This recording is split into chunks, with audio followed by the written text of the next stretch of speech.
नमस्कार दोस्तों, welcome to शिक्षा ग्रुप डॉट नेट में आपका स्वागत है।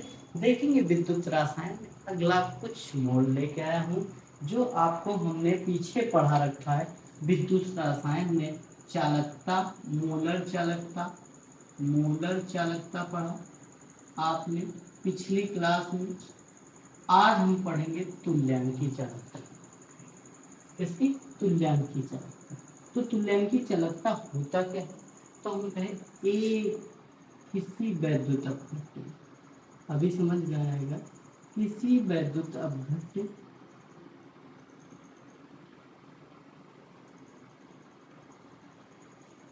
किसी वैद्युत अपघट्य में 1 ग्राम तुल्यांक को घोलने को घोलने को घोलने घोलने से प्राप्त जलीय विलयन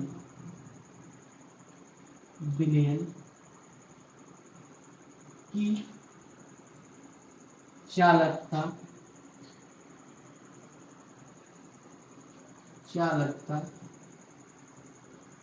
उस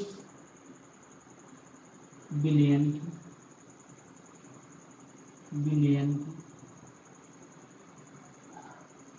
तुल्यांकी चालकता के बराबर, तुल्यांकी चालकता के बराबर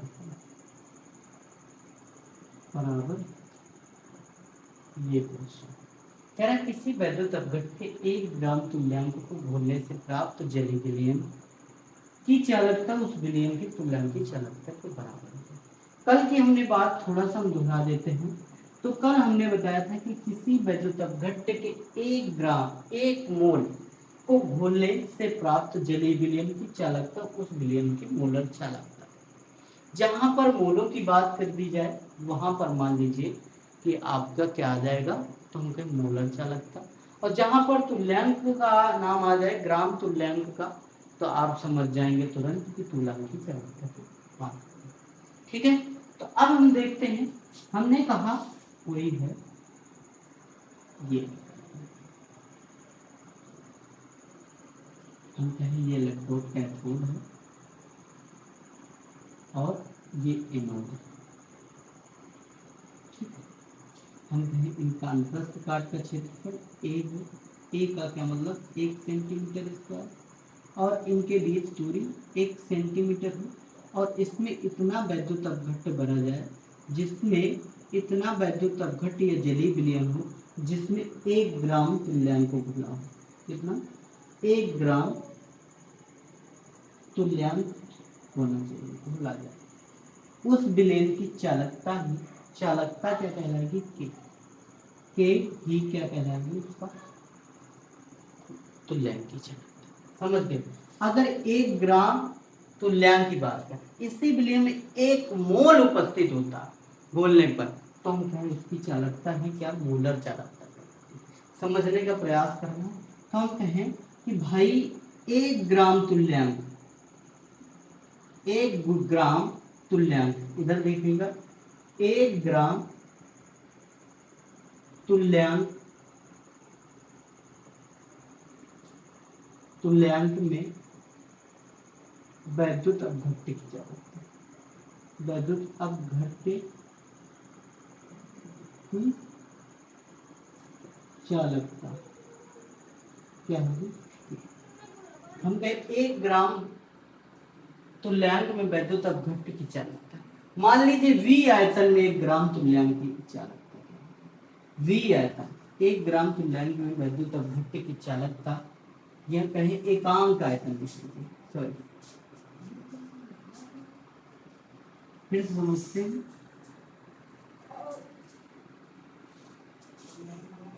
हमने कहा 1 ग्राम तुल्यांक की चालकता ही मोल की मोलर चालकता। ये तुल्यांक की 1 ग्राम मोल घोलने से प्राप्त उसकी चालकता क्या कहलाएगी? मोलर चालकता कहलाएगी। और अगर हम कह दें 1 ग्राम तुल्यांक को प्राप्त करना है, घोलना है, तो उसकी चालकता, उसकी तुल्यांक की चालकता क्या है? हम कहते हैं एकांक आयतन की चालकता क्या था? एकांक आयतन का मतलब है जब एकांक आयतन की बात हो जाती थी तो एकांक आयतन में होता था चालकत्व ही उसका चालकता कहलाती थी, चालकत्व ही उसकी चालकता कहलाती थी। तो हम कहते एकांक आयतन में, आयतन वाले वैद्युत अपघट्य की चालकता, वैद्युत अपघट्य की चालकता बराबर, हम कहे एकांक आयतन वाले वैद्युत अपघट्य की चालकता की। मान लो कि V आयतन में, V आयतन में, V आयतन में 1 ग्राम तुल्यांक, कितना? 1 ग्राम तुल्यांक, 1 ग्राम तुल्यांक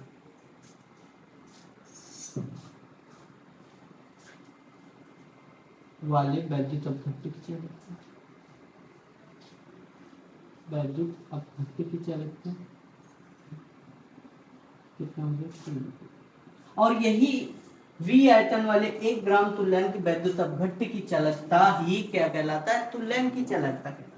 तो हम लिख सकते हैं कि तुल्यांक की चालकता बराबर, तुल्यांक की चालकता बराबर क्या आ जाएगा? ठीक है। अब तुल्यांक की चालकता आ गई, तो तुल्यांक की चालकता को लेमडा ई क्यू से प्रदर्शित करते हैं।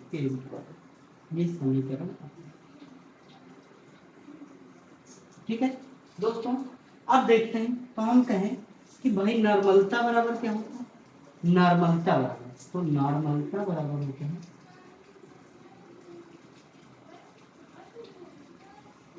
ग्राम तुल्यांक संख्या, ग्राम तुल्यांक बटे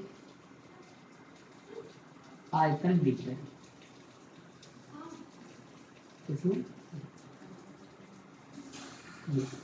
इसको फार्मूला होता है, इसका फार्मूला होता है n बराबर ई अपान वी इंटू 1000, अगर ml में बदलना है ml।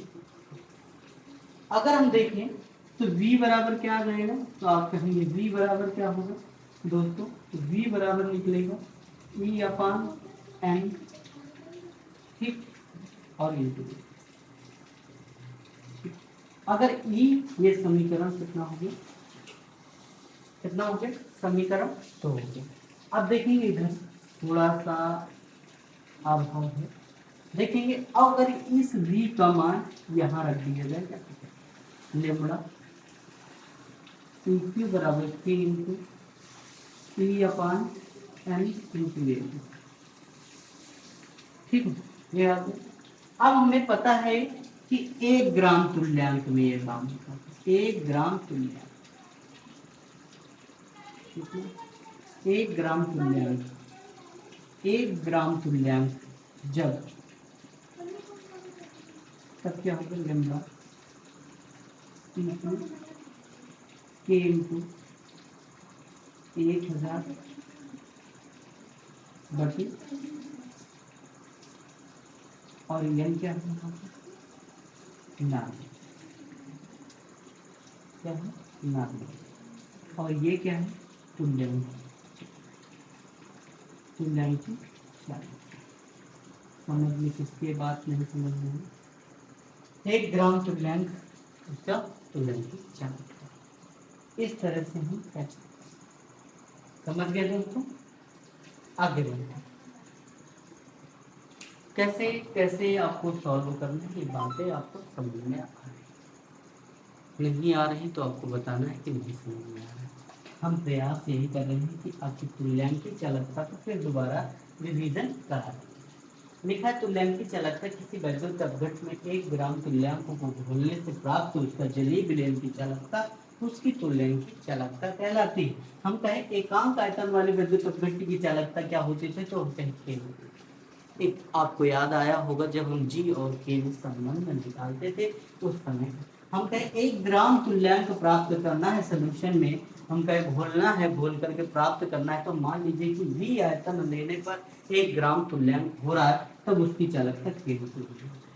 और यही 1 ग्राम आयतन वाले 1 ग्राम तुल्यांक वाले आयतन को ही हम क्या बोल देते हैं कि तुल्यांक की चालकता कहते हैं। तो हम कहें तुल्यांक की चालकता बराबर K, और लैम्डा तुल्यांक की चालकता को लैम्डा ई क्यूब से प्रदर्शित करते हैं और बराबर K इंटू।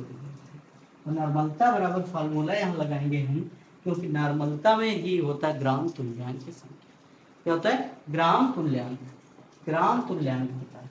तो ग्राम तुल्यांक बटे आयतन लीटर में, हमने आयतन को हमने कह दिया किसमें? मिलीमीटर में, ठीक है, मिलीलीटर में, और ये हो जाएगा E/V इंटू 1000। समझ गए? ये नोट डाउन करना है, इस तरह से क्वेश्चन।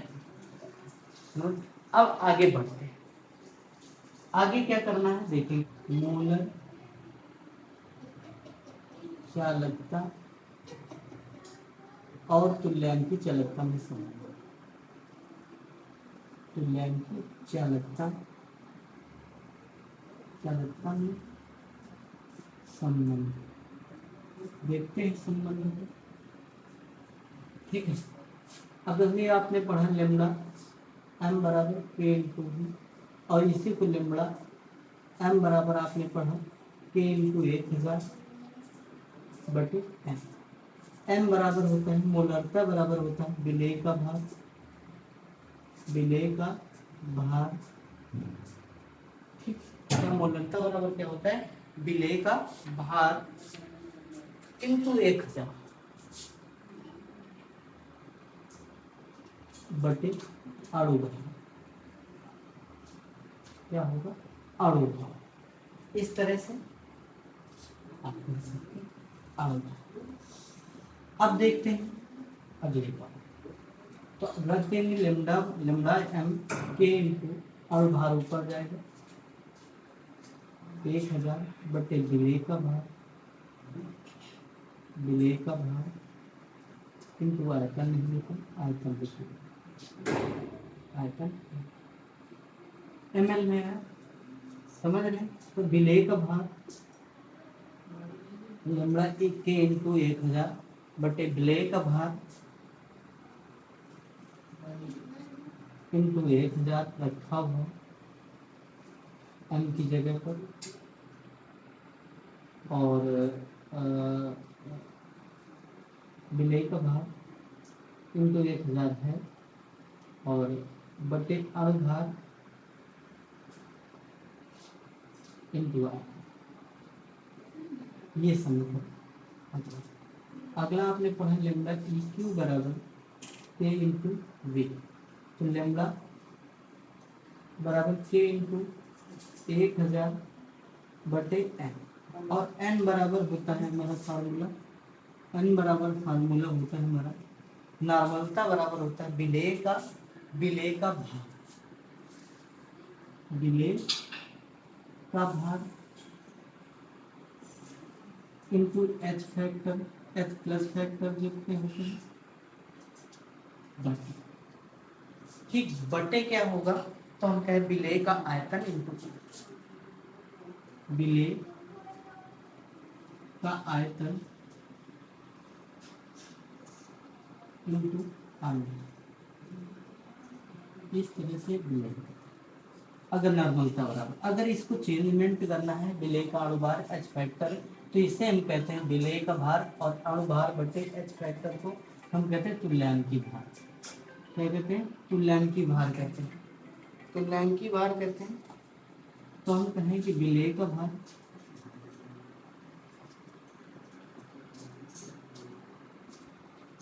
बटे आयतन, विलेय का आयतन, विलेय का आयतन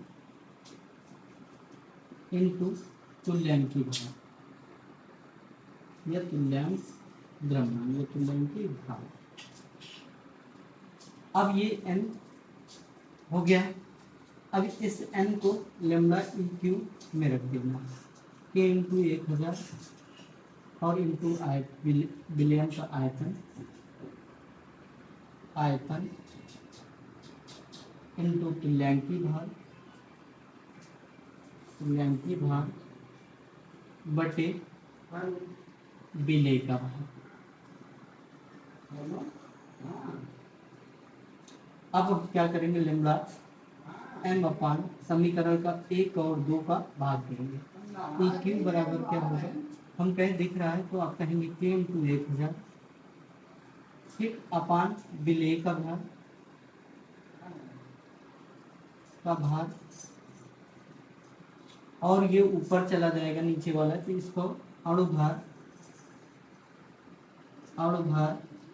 गुणेका,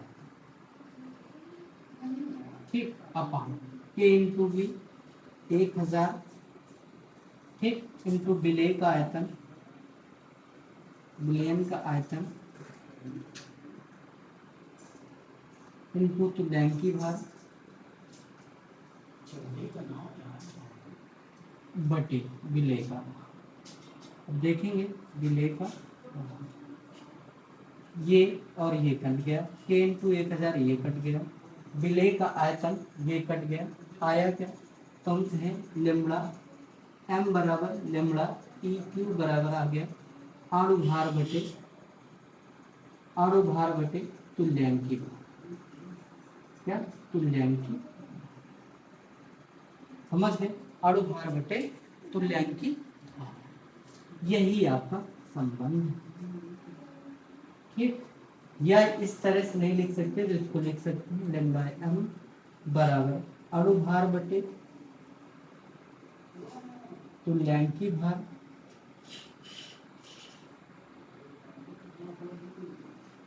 इंटू लेमड़ा ई, ये भी फॉर्मूला, ये संबंध है आपका मोलर चालकता और तुल्यांकी चालकता। मोलर चालकता बराबर क्या होगा, मोलर चालकता बराबर अणुभार बटे तुल्यांकी भार इंटू क्या होगा, तुल्यांकी चालकता, इस तरह से। और लेमड़ा ई लेमड़ा एम बराबर लेमड़ा का अनुपात क्या होगा, अणुभार बटे तुल्यांकी भार, ये संबंध है, बहुत बड़ा नहीं। आपको मोलरिटी के बारे में नहीं पता, नॉर्मलिटी के बारे में नहीं पता, तो आप इसको सही से समझेंगे जब, तभी यहाँ पर आप सारी चीज़ें समझ पाएंगे। ये देखिए तो यहाँ से ब्रेक कर दो और इस प्रकार आप देखेंगे तो ये संबंध है आपका।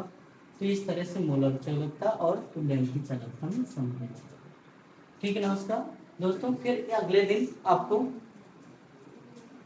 प्रबल जो आपके वैद्युत अपघट्य होते, प्रबल वैद्युत अपघट्य पे मोलर चालकता की तनुता के लिए हम परिवर्तन देखेंगे।